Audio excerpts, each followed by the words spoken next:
कि कौन आ गया उनको फिर बड़ी मुश्किल से समझा पाए, तो होता है। तो लोग ऐसा मानते हैं कि सम्यक दर्शन और सम्यक तो एक है, लेकिन नहीं, सम्यक दर्शन अलग है और सम्यक तो अलग है। क्योंकि आचार्यों ने 18 क्रियाओं में 2 दिए, सम्यक भी दिया और सम्यक दर्शन भी दिया है।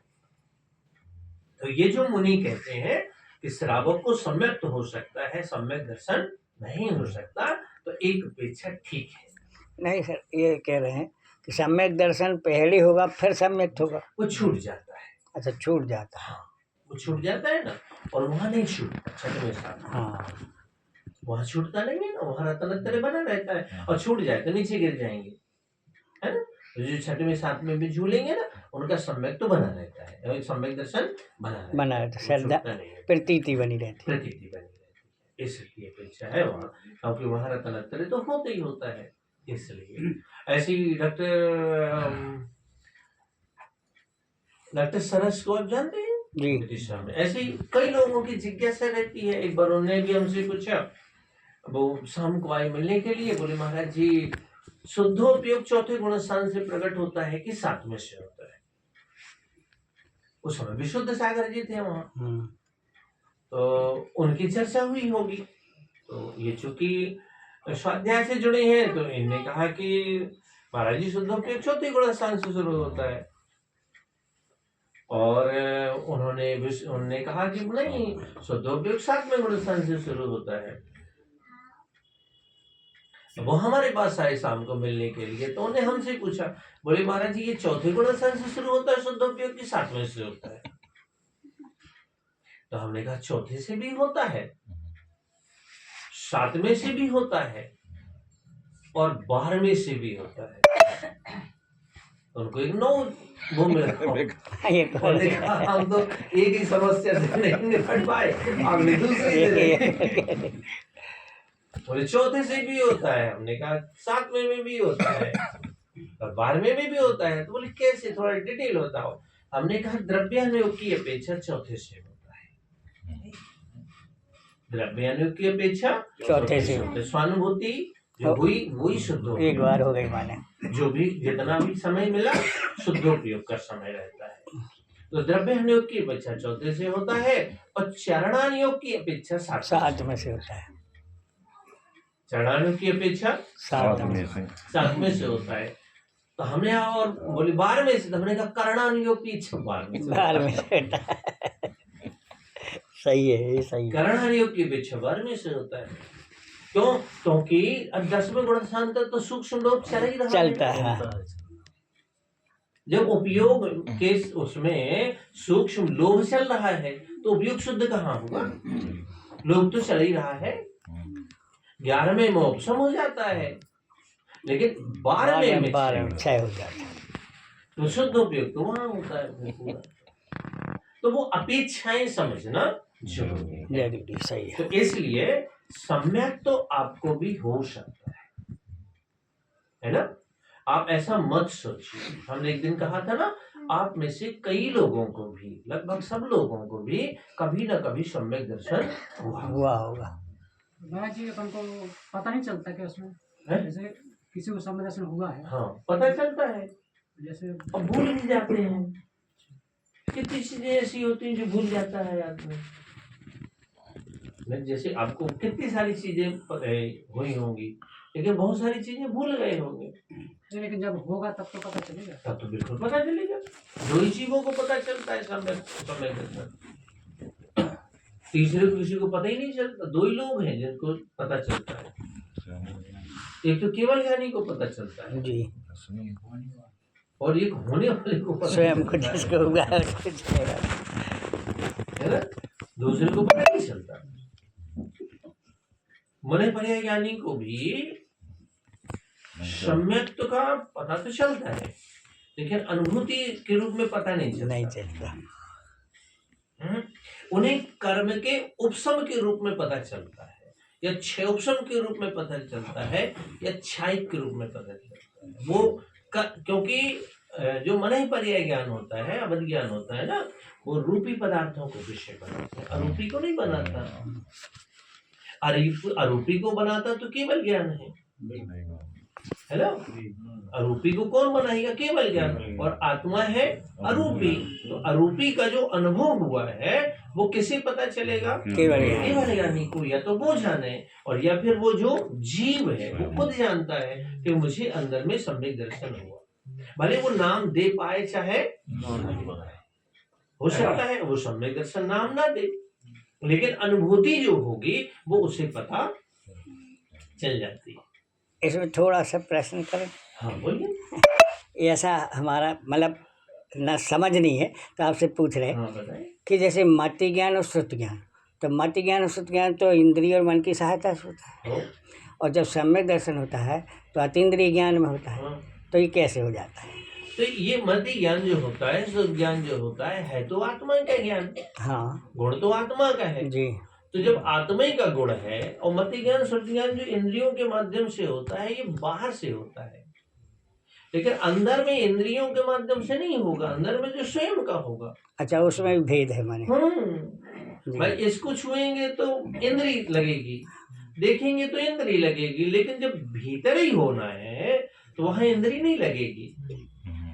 तो वहाँ अतीन्द्रिय, लेकिन मति ज्ञान शुद्ध ज्ञान तो रहेगा, तो वहाँ अतीन्द्रिय हो जाएगा। वो अतीन्द्रिय है। तो वहां मति ज्ञान शुद्ध ज्ञान तो है ही है, और जब बाहर से जानेगा तो इंद्रियों का सहयोग लेकर जानेगा, और जब भीतर का जानेगा तो अतीन्द्रिय हो जाएगा। उसको इंद्रियों के सहयोग की जरूरत नहीं पड़ेगी, क्योंकि वो स्वयं का स्वयं है ना। मति ज्ञान शुद्ध ज्ञान स्वयं का ही है। हाँ, और उसको उसी का होना है। हालांकि अनुभूति के काल में वहां मति ज्ञान शुद्ध ज्ञान आदि कुछ नहीं होते, वो तो अनुभूति के बाद पता चलता है कि सम्यक दर्शन हुआ। अनुभूति में पता नहीं चलता है, क्योंकि अनुभूति निर्विकल्प होती है और ज्ञान सभी विकल्प होता है। तो अनुभूति के इसीलिए एक दिन गाथा सुनाई देना, वो उदयत न श्रेयस्तेति प्रमाणम, यही सुनाई थी, कहीं और सुनाई थी, यही सुनाई थी। अब भूल जाते हैं कहाँ कहाँ क्या बोला है। नहीं कोई ऐसा नहीं, बाहर बच्चा तो वो है ना कि उदयत न श्रेयस्तेति प्रमाणम क्वचित पिछन विदुमो याति निक्षेप चक्रम किम परम विदधमो धाम सर्वम कशेष्मिन अनुभव मुपियात भाति न द्वैत मेवे। अच्छा, नम्र सिंह जी महाराज क्या लिखते हैं? उदयत न श्री की अनुभूति के काल में नयों की लक्ष्मी का जन्म नहीं होता।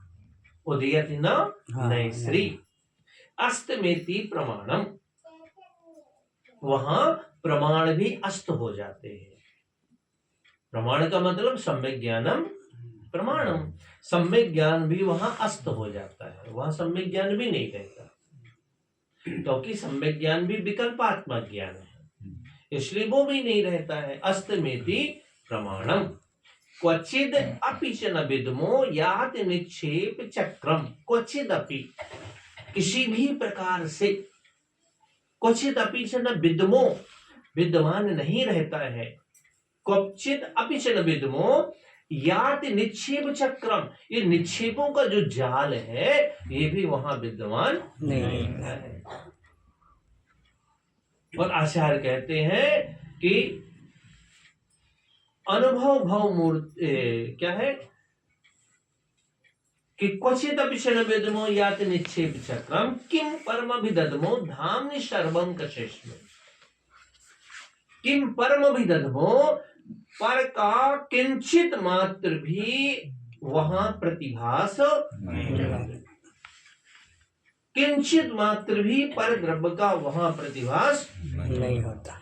कशेष में एक शेष रह जाता है, कुछ भी विद्यमान नहीं रहता, वो एक शेष बच जाता है। क्या बच जाता है?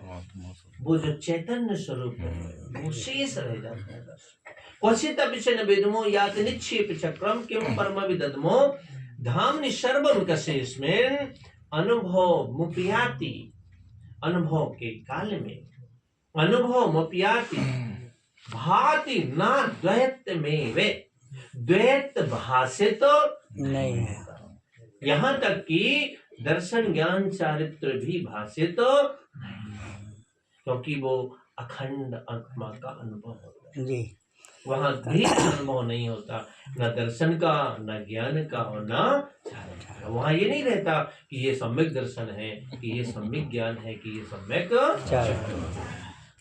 कोई अनुभव ऐसा नहीं होता है। वो बिल्कुल निर्विकल्प अनुभव होता है। तो ये रहता है जी। तो इसलिए अपने को ये मान वो वहां तक पहुंचेंगे तो ही पता चलेगा कि कैसा होता है। सही है। तो इसलिए कई लोगों को गुरु महाराज ने तो सत्य प्रकृति विच्छेदो जत्रे कहा है कि 7 प्रकृतियों का जीव विच्छेद करता है। इसलिए सप्त प्रकृति लिया है, 5 प्रकृति नहीं लिया उन्होंने, 7 प्रकृतियां ली हैं। इसलिए लिया है उन्होंने क्योंकि उनकी दृष्टि में लोग कभी ना कभी सम्यक दृष्टि होंगे, इसलिए उन्होंने जीव की सत्ता में 7 प्रकृतियां मानी। इसलिए आप लोगों को भी सम्यक तो हुआ होगा, आप लोगों की सत्ता में भी 7 प्रकृतियां होंगी। इसलिए बस उसको पुनर्रिवीजन करना है। जो आप कर चुके हैं ना, उसका क्या करना है, फिर से रिवीजन करना है। और इसके लिए जरूरत है शांत शून्य होकर बैठने की। ये जो कर्मों की सत्ता बैठी है, इसकी चिंता लेकिन ध्यान रखना पड़ेगा, है ना। पड़ोसी का भी घर गिरता है ना, तो पड़ोसी के घर की चिंता नहीं है, लेकिन बाकी घर की चपेट में अपनों घर ना आ जाए, जाति जरूर सावधानी रखें। सही बात। ऐसा है ना।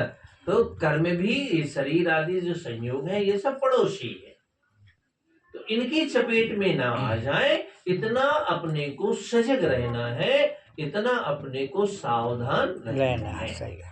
आज सुबह अपन ने चर्चा की थी ना कि आप घर में रहिए लेकिन घर आप में ना रहे, पानी में नाव रहे, कोई टेंशन नहीं है, लेकिन नाव में पानी ना आए। हाँ, नाव में पानी आ जाएगी तो नाव डूब डूब जाएगी, लेकिन पानी में नाव रहेगी तो कोई खतरा नहीं है। ऐसे ही आप सब जगह रहें, सब कुछ करें, लेकिन उसमें तन्मय ना हो। तो अपन ने ये चर्चा 1-2 बार अपन कर चुके हैं। अब थोड़ी सी अपन कारणानियों की चर्चा कर लेते हैं, ठीक है जी। तो कल अपन ने देखा था प्रकृति प्रदेश स्थिति अनुभाग आदि, है ना, ये सब देख लिए थे। आज थोड़ा सा अपन देखते हैं, बंध देखा था अपन ने कल बंद सत्ता भी देखी थी, है ना। और बंध सत्ता के बाद एक होता है उदय। क्या होता है? उदय।